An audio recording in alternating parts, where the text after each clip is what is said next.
battlefield? Of course you do, who doesn't? Now, imagine a cartoonish, futuristic, massive, multiplayer online battlefield. I know, it's hard to think about, but that is what Planetside 2 is like. Ciao ragazzi, my name is Orville Scott, and today I will be reviewing Planetside 2. I played this game on the PS4, but this game is free on the PS4 and Microsoft Windows PCs. Out of the 3 factions that were present in the game, I've played the Vanu Sovereignty. Planetside 2 is an MMO FPS, a massive multiplayer online first-person shooter. At first, Planetside was famous for having players being dropped into a war without knowing anything about the story or even how to play the game. But ever since its recent update, the Daybreak Game Company and Sony Computer Entertainment have improved the game through tutorial videos, in-game challenges, and even a shooting range.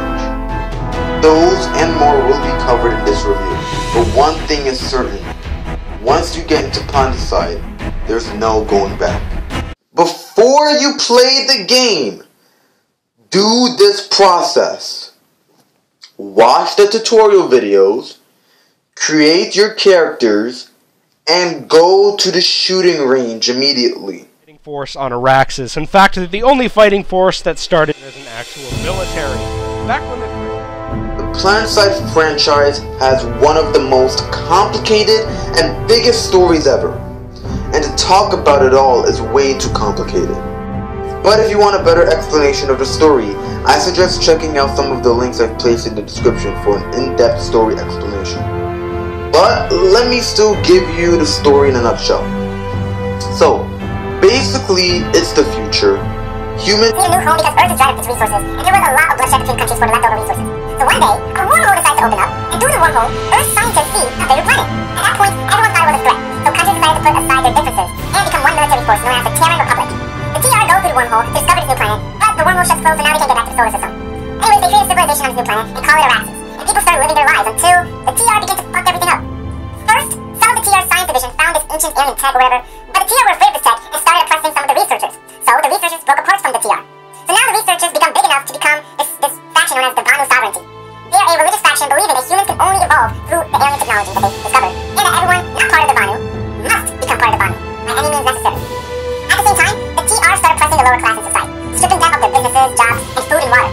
The lower class would become allied with mercenaries and were backed by corporations who wanted money, decided to form a new conglomerate rebellion force against the TR. So the NC fight the TR for revenge on the shit they've endured. The TR declare war on the VS because they consider them a threat, and the VS fight the NC because of something to do with nanites. They also fight both the NC and the TR because they don't believe in Vanu, and because the TR threatened them. Yeah, I think that's how it goes. Feel free to correct me if I'm wrong. Anyways, none of that shit is important. What is important is the fact that by choosing one of these 3 factions, you decide what side you are fighting for. What is your in-game theme song, how your character will look like, and what weapons and vehicles you will be using in combat. Which is pretty cool, even for an MMO FPS. Speaking of which, character customization isn't really that complex, but that's not really a huge focus in the game. If you want to be distinguishable from other players in terms of gear, then you're gonna have to pay money because Planetside 2 is a pay-to-win game. You know what? How about this? Out of red, purple, and blue, what is your favorite color? You decided? Good. Deal with it. And today we are playing... Is the moon rising? Yo. Let me tell you something. Planetside 2 is massive! Especially in its gigabyte size. Anyways, players get to train in its placement as Coltier or whatever, which is a small continent with the 3 factions closely packed together. But after a certain rank, players need to leave and can't return.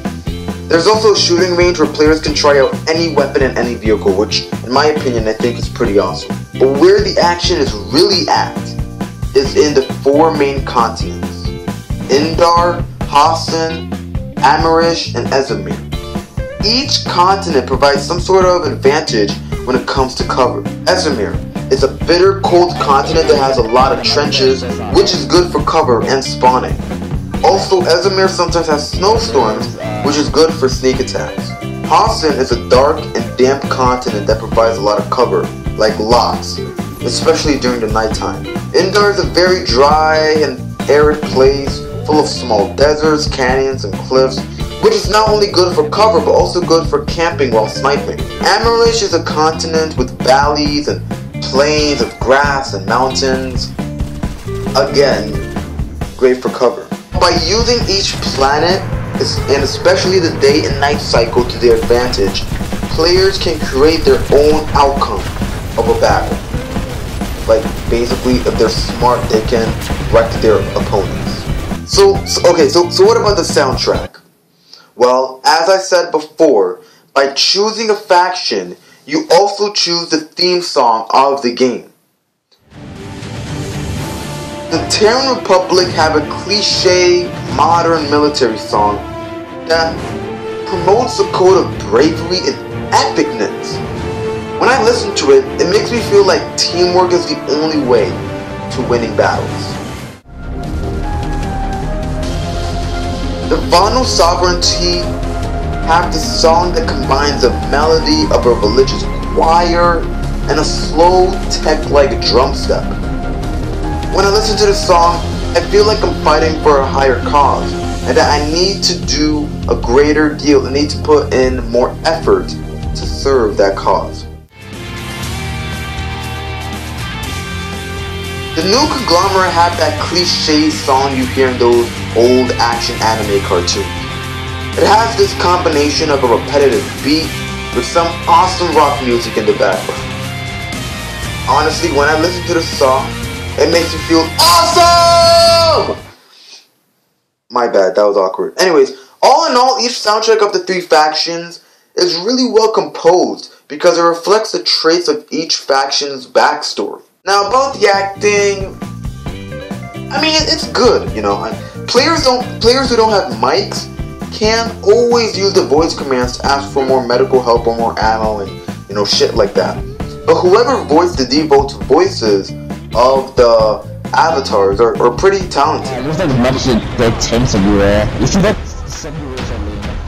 Now, the gameplay mechanics work really well with the environment. In each continent, there are 3 warp gates that belong to each of the factions, but beyond that, there are hundreds of facilities and outposts that are waiting to be taken over.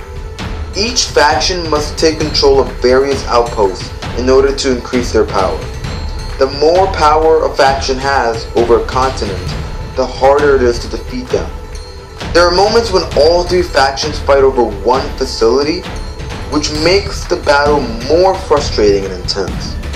If one faction is the most powerful on the continent for a long time, then they are considered the victors and have control over that continent.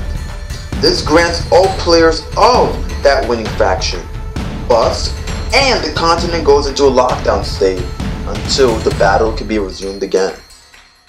This idea geniusly combines modern warfare strategy with a cartoonish futuristic game. Sometimes when factions are taking over an outpost, they would be attacked by another faction. One must control and defend a base and then move on. There's also the cliche progression system that is present in most first-person shooters. You kill enemies, support other players, take control of outposts, and do directives, which are like these small challenges that help you with your training. And in return, you gain XP, a higher battle rank, and more access to new guns, gear, vehicles, and loadout slots. In my opinion, the better part about Planetside 2 is communicating with other players and actually being serious about winning over facilities. Oh yeah, I forgot. Never play Planetside 2 alone!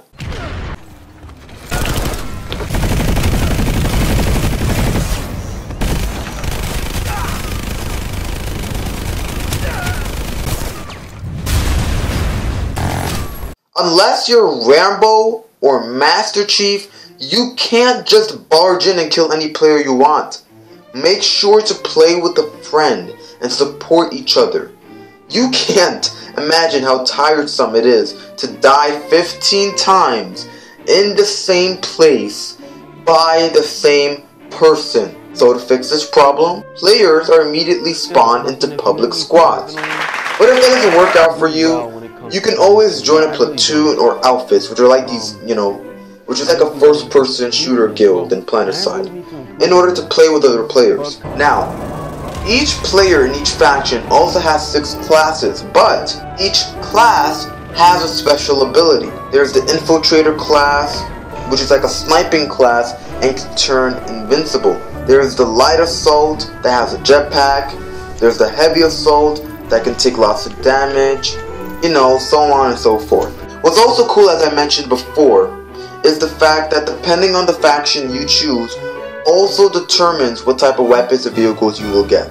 In terms of weapons, the TR have weapons with bigger magazines and better accuracy. The VS have advanced weapons that deal plasma damage, as well as having good handling and quick reload speed. The NC have makeshift weapons that are slow yet hard hitting. There are also major vehicles that each faction has, each with its own advantage and its own flaw. Now, each class has different versions of their own gear, but these versions suck. Honestly, weapons or gear that look expensive and maybe better than that default weapon you have, they aren't worth the price. Most of the premium weapons are weaker than the default weapons that are given to players, and that's a shame, especially since Planetside 2 is a pay-to-win game. Okay, so why is Planetside 2 a pay-to-win game? Well, if you want to earn XP and certification points faster, or you want to get gear or look cooler, then going premium is the way for you. What is cool is that the developers of this game knew that if premium players were given too many privileges, that the game would be unbalanced. Which is why, in my opinion, it's best if players just be regular players. Just expect to earn XP at an extremely slow rate. Planetside 2 has a pretty cool backstory that ties in with how each of the 3 factions deal with problems on the battlefield. The gameplay mechanics work well with the environment. Players have the ability to use the 4 different continents as well as the day and night cycle to their advantage, and can support each other on the field through different combat classes or through land and air vehicles. Although becoming a premium player won't do anybody justice, except look cooler and more importantly gain certification points and XP faster, Planetside 2 can be a good time waster. All you need are friends to play with, and play like a soldier instead of playing like a child. Now, I would only recommend this game to anyone who just wants to waste time with friends and waste time on video games. But be warned that this game gets extremely tiresome and repetitive. Well, thank you guys for having the patience and watching this review of Planetside 2. If I missed something, please let me know in the comments below. Make sure to like, comment, share, and subscribe. And yeah, I'll see you guys in the next video.